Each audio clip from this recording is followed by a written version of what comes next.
करके क्वालिफिकेशन और ये सब कुछ बताता चलता हूँ। एग्जाम में क्या क्या आएगा, एग्जाम कब होगा, फॉर्म कब से भरे जा रहे हैं, वो सारी जानकारी इस वीडियो के अंदर है। और आपको इस वीडियो के बाद पूरी क्लैरिटी आ जाएगी कि मुझे ये फॉर्म भरना चाहिए या मैं इसकी तैयारी कर सकता हूँ या नहीं कर सकता हूँ। ठीक है।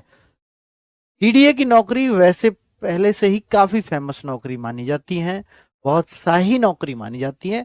अथॉरिटी के अंदर कोई भी नौकरी हो तो वो अच्छी ही मानी जाएगी हमेशा। पटवारी हो चाहे क्लर्क हो, वहां सब खुश रहते हैं।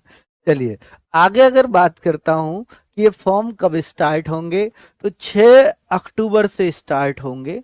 5 नवंबर फॉर्म की लास्ट डेट होगी, यानी पूरे महीने, 1 महीना समय फॉर्म भरने के लिए दिया गया है। दिसंबर और जनवरी में इसका एग्जाम लगा है। सबसे अच्छी बात है कि सारे पोस्ट के लिए केवल सिंगल एक एग्जाम से ही होना है, दो दो एग्जाम, तीन तीन स्टेज ऐसी है ही नहीं। अब आप देखेंगे ये और क्या है, यहाँ स्टेज 2 पर दिया है कि tentative schedule of online examination stage 2। अब स्टेज 2 फिर साथ में लिख दिया वेयर एवर एप्लीकेबल, जहां जरूरत है, जिस पोस्ट के लिए जरूरत है उसके लिए स्टेज 2 होगा। ठीक है, बाद में होगा, उसका शेड्यूल भी बाद में जारी किया जाएगा डीडीए की वेबसाइट पर। और स्टेज 2 बहुत ही कम पे, जैसे जेएस से है क्लर्क वाली पोस्ट, उसमें टाइपिंग को स्टेज 2 बोल दिया इन्होंने। तो इस तरह के एग्जाम एक ही है सब में। बाकी स्टेज 2 ऐसा हो सकता है, स्टेनो वाले में स्टेनो को स्टेज 2 बोल दिया है, उसमें टाइपिंग को स्टेज 3 बोल दिया है। पहले स्टेनो होगा फिर टाइपिंग होगा। तो इस तरह से स्टेज बनाई हुई है, एग्जाम एक ही ले रहे हैं लोग। दिखाऊंगा अभी आपको एक एक करके। अगर आप देखेंगे कि सबसे ज्यादा पोस्ट किसमें है, तो एमटीएस में है। एमटीएस क्या होता है, मल्टीटास्किंग स्टाफ, सबसे छोटी नौकरी यही होती है। माली भी इसी के इक्विवेलेंट है, 282। और एमटीएस ये सबसे ज्यादा पोस्ट इसी की, सबसे छोटी पोस्ट सबसे ज्यादा ही होती है वैसे भी। जीएसए की भी ठीक ठाक है, 199। इससे अगला ये समझ लीजिए, इसका अगला प्रमोशन यही होता है एमटीएस का। टाइपिंग कर दी तो ये प्रमोशन हो जाता है कुछ सालों के बाद। तो जेएस से वही है, क्लर्क है आपका। आगे आ जाता है जेई, ये एक अच्छी लेवल की जॉब होती है, लेवल 6 इसको बोल दिया जाता है। 104 पोस्ट हैं जो कि ठीक ठाक हैं। और जेई सिविल की हैं इतनी, जेई और भी, जेई इलेक्ट्रिकल और जेई मैकेनिकल की टोटल 67 पोस्ट हैं। पटवारी की 79 पोस्ट हैं। और सेक्शनल ऑफिसर हॉर्टिकल्चर की भी 75। मालियों का मालिक होता होगा भाई सेक्शन ऑफिसर हॉर्टिकल्चर, तो हाँ बिल्कुल वही होना चाहिए, इनको संभालने वाला। 75 ठीक है, उनकी है। Stenographer grade D 44। नायब तहसीलदार की 6, बाकी सब छोटी छोटी पोस्ट हैं। तो ये मतलब बड़ी बड़ी पोस्ट है, 6 6 पोस्ट ही दे रखी हैं। और एंड अदर भी मिलाकर बहुत सारी और भी पोस्ट है, तो वो सब मिलाकर 113, तो टोटल मिलाकर के 1732 पोस्ट हो जाती हैं। अब एक एक करके सुनिए सबकी एलिजिबिलिटी क्या है। जैसे में JE civil, junior engineer civil की सुनिए, लेवल 6 की नौकरी है। लेवल 6 का मतलब हो जाता है 70,000 के आसपास सैलरी आपकी बन जाएगी, लेवल से ही अंदाजा हो जाता है। दूसरा कि भाई आप कैटेगरी वाइज वैकेंसी इसको देखना चाहो तो ये है आपके सामने। 18 से 27 साल एज है। अगर आप ओबीसी हैं तो 3 साल की छूट है, 18 से 30 साल तक देख सकते हो। SC ST हैं तो 18 से 32 साल एज होती। आगे बीटेक सिविल इंजीनियरिंग में की हुई होनी चाहिए तो ही आप इसका फॉर्म भरेंगे, या आपके पास डिप्लोमा हो सिविल इंजीनियरिंग में, पॉलिटेक्निक वगैरह जो करते हैं। अगर वो डिप्लोमा भी कर रखा है तो भी आप इसमें भर सकते हैं, या तो आप बीटेक हो या आपके पास डिप्लोमा हो सिविल इंजीनियरिंग का, तो आप जेई के लिए फॉर्म भर पाओगे। आगे जेई इलेक्ट्रिकल और मैकेनिकल, ये भी लेवल 6 है। सेम 18 से 27 यहाँ भी है। और आगे डिप्लोमा या तो इलेक्ट्रिकल और मैकेनिकल में आपके पास हो, या बीटेक आपके इलेक्ट्रिकल या मैकेनिकल में हो, तो आप ये फॉर्म भर पाएंगे। क्लियर है। अगर स्टेनोग्राफर वाला फॉर्म भरना है तो ये ग्रेड सी की नौकरी है, लेवल 4 है। लेवल 4 पे अगर आप सैलरी मुझसे पूछोगे तो मैं कहूंगा ये 55,000 के आसपास बनेगी टोटल। 18 से, क्योंकि यहाँ HRA भी 30% मिलता है ना बेसिक का, और 56% DA मिलता है, तो ये इतनी आराम से बन जाएगी। 18 से 30 साल इसमें एज ज्यादा है, जेई से तो ज्यादा है भाई। 18 से 30 साल, ओबीसी को 3 साल छूट, SC ST को 5 साल की। क्या है इसकी स्टेज? 3 है। तो भाई सॉरी 3 क्वालिफिकेशंस वो बता रहा है कि सीनियर सेकेंडरी की हो यानी 12th पास की हुई हो आपने, केवल इतना चाहिए उसको। टाइपिंग आपके पास 40 की इंग्लिश की हो या 35 की जो है हिंदी की स्पीड हो, तो वो चल जाएगी यहाँ। ठीक है। तीसरा इसमें स्किल टेस्ट नॉर्म्स, यानी आप पे शॉर्ट हैंड आनी चाहिए, कोई सर्टिफिकेट नहीं चाहिए, करवा के देखेंगे, अगर आपने कर दिया तो आप पास है, बस यहाँ सर्टिफिकेट चाहिए, आपके पास 12th होनी चाहिए। ठीक है। तो 10 मिनट का टेस्ट आपका 80 WPM डिक्टेशन करेंगे, वो बोलेंगे हिंदी का भी और इंग्लिश का भी। फिर आपको 50 मिनट में इंग्लिश का टाइप करके लेकर के आना, हिंदी के लिए 65 मिनट मिलते हैं, जो आप उन्होंने बोला है उसको टाइप करके ले आओ 65 मिनट के अंदर। ये सारा प्रोसेस इस तरह से उन्होंने दिया हुआ है। 44 ये वैकेंसी आपको मालूम होगा, जो स्टेनो वाले बच्चे हैं क्या करना होता है। नेक्स्ट, पटवारी की वैकेंसीज के लिए देखिए, ग्रुप सी की पोस्ट है, लेवल 3 है, 21 से 27 साल एज है, ओबीसी 3 साल छूट, 21 से 30, SC ST 21 से 32, तो 21 न्यूनतम एज रखी गई है पटवारी के लिए। असेंशियल क्वालिफिकेशन, जो जरूरी क्वालिफिकेशन है वो केवल ग्रेजुएशन इसमें होनी चाहिए। और लेवल 3 की पोस्ट है, तो ये कांस्टेबल लेवल ही हुआ सिर्फ, तो कांस्टेबल लेवल हुआ तो इसकी सैलरी जो बनेगी वो 45 से 50 के बीच में बनेगी, इसकी सैलरी इतनी बनेगी। ठीक है। 79 ये पोस्ट है। और भाई कैटेगरी वाइज आगे दे रखी है, क्या क्या डिजायरेबल क्वालिफिकेशन है, इसको पढ़ने की आवश्यकता नहीं होती है, क्योंकि जरूरी सिर्फ ये है, ये होगी तो सिर्फ उस केस में जरूरत पड़ती है इसकी कि भाई 79 वैकेंसीज हैं, लास्ट मेरिट पे आ रहे हैं, बच्चे दो उनके बराबर हैं, 80 बच्चे हो रहे हैं, इन दोनों में से किसके लिए, अगर दोनों के बराबर मार्क्स हैं, कट ऑफ भी उतनी पई है, तो लास्ट के 2 बच्चों में फिर ये काम कर जाती है कि किसके पास इनमें से कुछ है, तब ये काम आता है, फिर उसको ले लिया जाता है जिसके पास इनमें से कुछ हो। अगर एक किसी का आधा 0.25 भी नंबर ज्यादा होगा, फिर इसकी कोई जरूरत नहीं है ना। तो ये तब है जब एग्जैक्ट बराबर है 2 बच्चों के नंबर, तब ये काम आ जाती है उस बच्चे। ठीक है, क्लियर। आगे बात कर लेते हैं JSC के लिए, ग्रुप सी की पोस्ट है, हाँ जी, लेवल 2 है, बिल्कुल है, 18 से 27 साल एज है, जी हाँ है। और भाई 12th क्लास पास की हुई होनी चाहिए बस। 35 WPM की टाइपिंग स्पीड चाहिए और 30 WPM की हिंदी की, 35 की इंग्लिश या 30 की हिंदी, इनमें से कोई सी एक चलेगी। और भाई कोई सी भी एक, ठीक है। तो 2 स्टेज है सिर्फ, मतलब 2 चीज चाहिए, एक तो 12th पास, दूसरी टाइपिंग की स्पीड, कोई सी एक, हिंदी या इंग्लिश। 199 पोस्ट है। अगर आप इनकी सैलरी देखोगे तो लेवल 2 की जॉब है, तो ये सैलरी करीब 40,000 और 45,000 के बीच में बन जाएगी, 40 से 45 के बीच। ठीक है। ये कहता है कि हमें हिंदी की जो इंग्लिश की जो वैकेंसी होती है इंग्लिश टाइपिंग वालों की, उसकी 2 की जरूरत है, तो हिंदी वाले की 1 की जरूरत होती है, यानी आधी वैकेंसी हिंदी वालों के लिए रहेंगी, दुगनी वैकेंसी इनमें से उसके लिए रहेंगी। 66% वैकेंसी इंग्लिश के लिए और 33% वैकेंसी इनमें से इंग्लिश के लिए रिजर्व रहेंगी। लेकिन आपको फॉर्म भरते टाइम ही चुनना पड़ेगा कि आप इंग्लिश टाइपिंग चुनना चाहते हैं या हिंदी, ये आपका मर्जी है। ठीक है बच्चों, चलो ये समझाया हुआ था, नीचे जो लाइन लिखी थी तो मैं पढ़ के बता दिया। माली ग्रुप सी की पोस्ट है, भी लेवल 1। अब इसमें लेवल 1 तो ग्रुप डी होता है वैसे, पर चलो लेवल 1 है, 18 से 25 साल एज है, 10th पास इसमें चाहिए, 282 पोस्ट है, 18 से 28 ओबीसी के लिए, 18 से 30 SC ST के लिए एज हो जाएगी। ठीक है, 282 पोस्ट है, केवल 10th पास वाला बच्चा इसमें फॉर्म फिल कर सकता है। MTS नॉन मिनिस्ट्रियल माली के लिए भी कोई एक्स्ट्रा क्वालिफिकेशन नहीं चाहिए, सिर्फ 10th चाहिए। एग्जाम में क्या आएगा वो आगे बताऊंगा। MTS तो लेवल 1 ही होती है, 18 से 27 साल एज है, 10वीं पास या ITI, कोई सी एक चीज हो, या तो 10वीं पास या ITI। 745 सबसे ज्यादा वैकेंसी इसी के अंदर है। और भाई कुछ भी नहीं चाहिए, ना कोई टाइपिंग चाहिए ना कुछ, केवल 10th पास और एग्जाम पास करिए, आप जो है सेलेक्ट हो जाएंगे।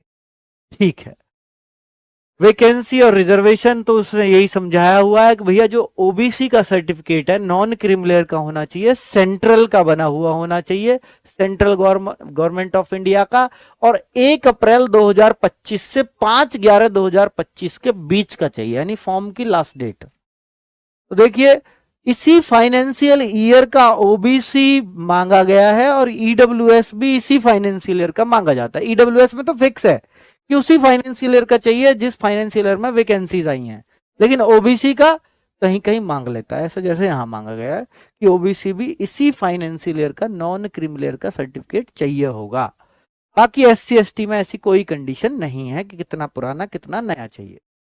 चलो ये रही छूट 5 साल की एससी एसटी के लिए सबको, 3 साल की ओबीसी के लिए, और 10 साल की छूट और भी दे रखा है। जो हैंडीकैप कैंडिडेट है उनके लिए 10 साल की छूट है अगर वो जनरल में है, ओबीसी के लिए 10+3 हो जाएगी, और एससी एसटी के लिए 10+5 यानी 15 साल की छूट हो जाएगी अगर पीडब्ल्यूडी कैंडिडेट्स हैं तो। अब आप समझ लीजिए कि इतनी सारी पोस्ट के लिए क्या है एग्जाम में। एग्जाम की सुन लेते हैं हम। Single stage computer based exam, एक ही स्टेज का कंप्यूटर बेस्ड एग्जाम है, इतनी बड़ी बड़ी पोस्ट जेईबीसी में आ रहा है। क्या क्या होगा, कह रहा है 2 पार्ट होंगे इसी के, एक ही सिटिंग में पेपर होगा, 150 क्वेश्चन आएंगे। 100 क्वेश्चन तो पार्ट 1 में होंगे जो आपका सब्जेक्ट है, जैसे जेई से मैं समझा पाऊंगा इसको आसानी से, जेई में सिविल इंजीनियरिंग से संबंधित आपको पार्ट 1 में 100 क्वेश्चन आएंगे, और पार्ट 2 में आपके कॉमन क्वेश्चन आएंगे, जैसे रीजनिंग 10 क्वेश्चन, बाकी सबके में यही आएगा। जैसे मान लो जूनियर इंजीनियर इलेक्ट्रिक मैकेनिकल का है तो यहाँ 100 क्वेश्चन इलेक्ट्रिक मैकेनिकल से आएंगे, और किसी का आर्किटेक्चरल असिस्टेंट है तो इससे संबंधित आएगा 100 क्वेश्चन। तो वो सब कुछ सारा सिलेबस में उन्होंने दिया हुआ है, ठीक है। जूनियर इंजीनियर हो या आगे नायब तहसीलदार तो उसके लिए भी कुछ दे रखा होगा इन्होंने। तो भाई ये तो पार्ट 1 तो आपका अपनी स्पेशलाइजेशन होता है। पार्ट 2 सबके लिए कॉमन है, रीजनिंग के 10 क्वेश्चन, क्वांटिटेटिव एप्टीट्यूड यानी मैथ के 10 क्वेश्चन, और जनरल अवेयरनेस यानी जीएस के 10 क्वेश्चन, इंग्लिश के 10 क्वेश्चन, कंप्यूटर के 10 क्वेश्चन। टोटल आप देखते हैं तो ये 30, 20, 50 क्वेश्चन का आपका ये बनता है, और 100 क्वेश्चन का ये 150 मार्क्स का पेपर होगा। क्लियर? चलो भाई बहुत बढ़िया से आपको समझ में आ गया होगा। अब स्टेनोग्राफर ग्रेड डी, इन सारी पोस्ट के लिए ये पेपर समझ में आ गया, इसके अलावा कुछ और नहीं दे रखा। स्टेनोग्राफर ग्रेड डी, इसमें क्या होगा, ये भी कह रहा है सिंगल स्टेज ऑनलाइन एग्जामिनेशन, लेकिन फॉलोड बाय टाइपिंग टेस्ट और स्किल टेस्ट, ये तो होना ही है स्टेनो में। तो यहाँ एग्जाम सिंगल स्टेज है सिर्फ। क्या है उस एग्जाम में, रीजनिंग के 50 क्वेश्चन, इंग्लिश के 100 क्वेश्चन, जीएस के 50 क्वेश्चन, और कंप्यूटर के 20 question qualifying in nature, mandatory लेकिन क्वालिफाइंग इन नेचर। 20 क्वेश्चन केवल कंप्यूटर के क्वालिफाइंग है आपके लिए, ठीक है। वो ये शायद 30% की कंडीशन इन्होंने लगाई होगी क्वालिफाइंग पे कि 30% सही करने जरूरी है, अर्थात 6-7 क्वेश्चन पे पास हो जाओ। बाकी ये जो है इतना पेपर में से आपकी मेरिट बनेगी। तो ये आप देख लीजिए 200 का पेपर है, 50 की रीजनिंग है, 100 की इंग्लिश है, और 50 की आपकी जीएस है। तो ये जैसा एसएससी का स्टेनो का पेपर होता है वैसा ही बना दिया है। 2 घंटे का ये पेपर है। स्टेज 2 स्किल टेस्ट है। स्किल टेस्ट में आपका वो पूछता है शॉर्ट हैंड को, जो डिक्टेशन वगैरह देगा, और स्टेज 3 आपका टाइपिंग टेस्ट है, यानी ये टाइपिंग भी करवाएगा 10 मिनट का टेस्ट, ये भी सब क्वालिफाइंग है, ठीक है।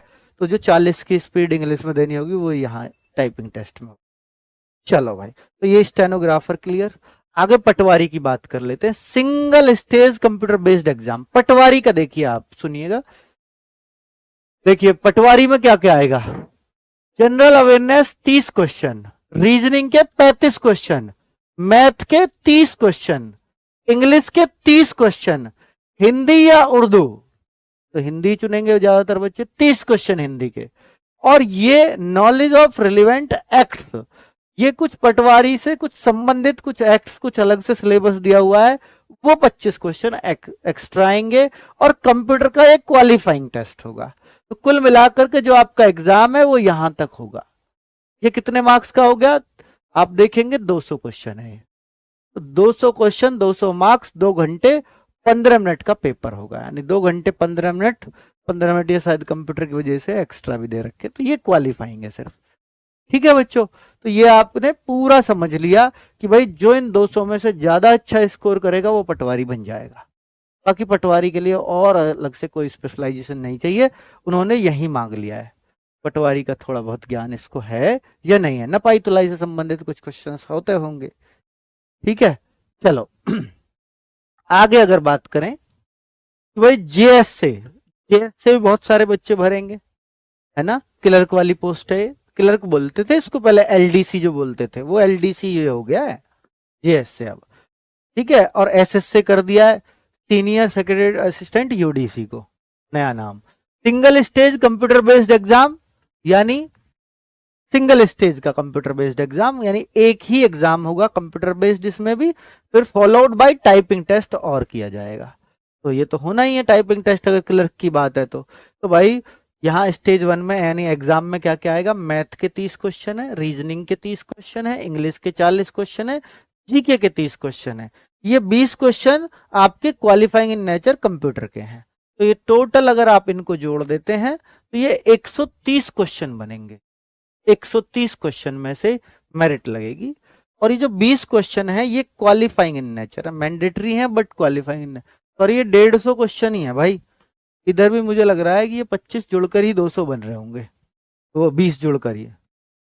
ठीक है, ये सारे ही जोड़ रखे हैं इन्होंने, इन्होंने बोला है क्वालिफाई तो करना जरूरी है, नंबर तो इसके भी जुड़ेंगे, क्वालिफाइंग जरूरी है इसको करना, मैंडेटरी बट क्वालिफाइंग नहीं, मार्क्स तो नहीं जुड़ेंगे। अगर मैंडेटरी बट क्वालिफाइंग कर रखा है तो मार्क्स तो इनको नहीं जोड़ने चाहिए, मेरिट तो इनको 130 में से ही लगानी होगी। ठीक है, जरूर दे रखा है ऊपर 150, लेकिन मेरिट ही 130 से ही लगाएंगे, बस इसको क्वालिफाइंग माना। क्लियर है, हाँ बिल्कुल यही आप मान सकते हो, अंतिम सत्य यही है कि इसका क्वालिफाइंग है और इसमें से वो मेरिट लगा। ठीक है भाई, 2 घंटे का ये पेपर है, टाइपिंग टेस्ट होगा ही, स्टेज 2 ये है, और 10 मिनट का ये टाइपिंग टेस्ट होता है। 30 WPM आपको मैंने पहले ही बता दिया है, 30 WPM आपकी स्पीड चाहिए हिंदी में और 35 WPM इंग्लिश में।